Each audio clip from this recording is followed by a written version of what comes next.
La petite fille aux allumettes. Il faisait effroyablement froid. Il neigeait depuis le matin.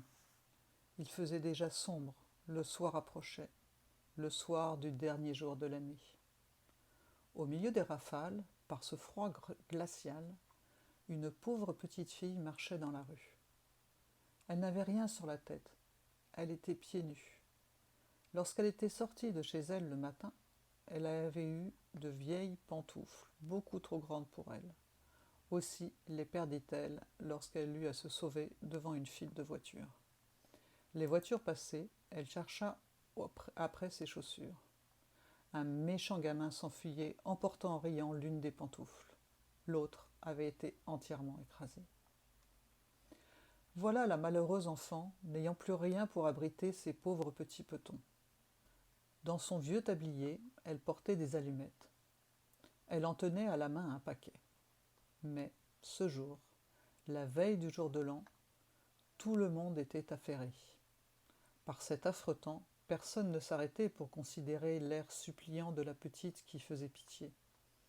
La journée finissait et elle n'avait pas encore vendu un seul paquet d'allumettes.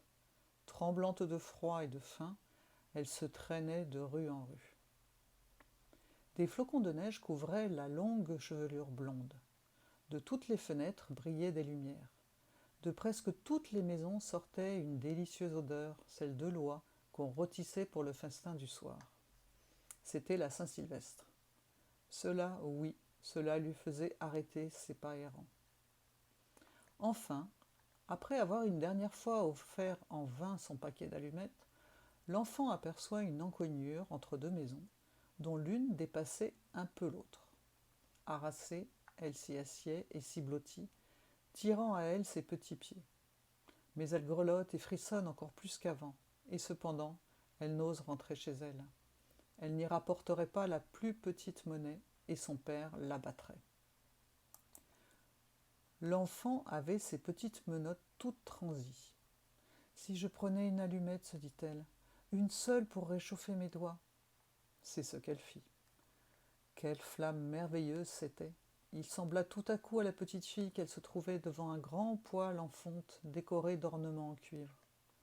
La petite allait étendre ses pieds pour les réchauffer lorsque la petite flamme s'éteignit brusquement. Le poêle disparut et l'enfant restait là, tenant en main un petit morceau de bois à moitié brûlé. Elle frotta une seconde allumette. La lueur se projetait sur la muraille qui devint transparente. Derrière, la table était mise. Elle était couverte d'une belle nappe blanche sur laquelle brillait une superbe vaisselle de porcelaine. Au milieu s'étalait une magnifique oie rôtie entourée de compote de pommes. Et voilà que la bête se met en mouvement et, avec un couteau et une fourchette fixés dans sa poitrine, vient se présenter devant la pauvre petite. Et puis plus rien, la flamme s'éteint.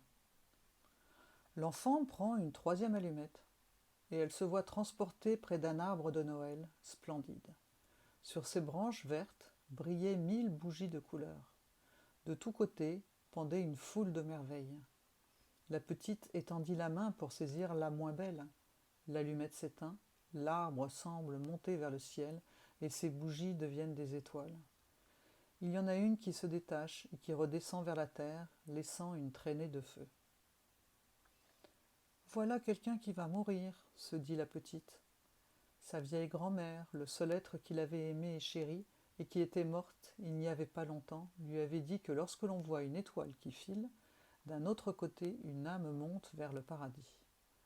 Elle frotta encore une allumette, une grande clarté se répandit, et, devant l'enfant, se tenait la vieille grand-mère.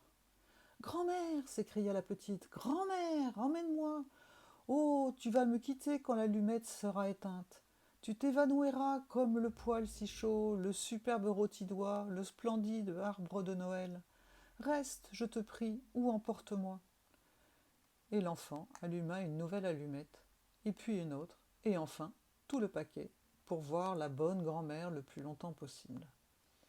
La grand-mère prit la petite dans ses bras, et elle la porta bien haut, en un lieu où il n'y avait plus ni de froid, ni de faim, ni de chagrin. C'était devant le trône de Dieu.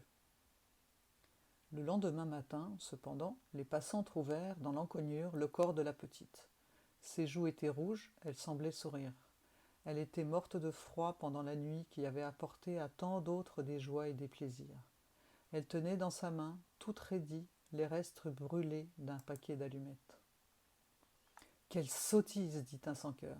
« Comment a-t-elle pu croire que cela la réchaufferait ?» D'autres versèrent des larmes sur l'enfant. C'est qu'ils ne savaient pas toutes les belles choses qu'elle avait vues pendant la nuit du Nouvel An. C'est qu'ils ignoraient que, si elle avait bien souffert, elle goûtait maintenant dans les bras de sa grand-mère la plus grande félicité.